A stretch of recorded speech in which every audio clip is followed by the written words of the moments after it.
వల్ల కలిగే చెడు ఫలితాలు, గత జన్మ కర్మదోషాలు కూడా తొలగిపోతాయి.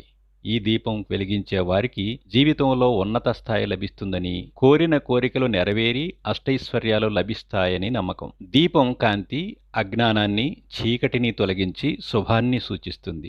నారికేళ దీపం ఇంట్లో సానుకూల శక్తిని పెంచి పవిత్రతను ఇస్తుంది.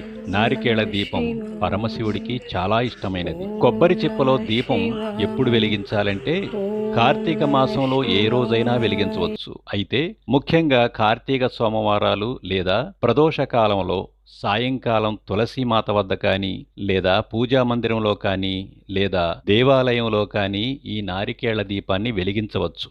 ఈ దీపారాధన కోసం శుభ్రంగా పగుళ్ళు లేకుండా ఉన్న కొబ్బరికాయను ఎంచుకోవాలి. మొదట ఆ కొబ్బరికాయను పసుపు నీటితో శుభ్రం చేయాలి. ఆ తర్వాత ఈ నారికేళాన్ని పూజలో కొట్టినట్లుగా 2 సమాన భాగాలుగా పగలగొట్టాలి.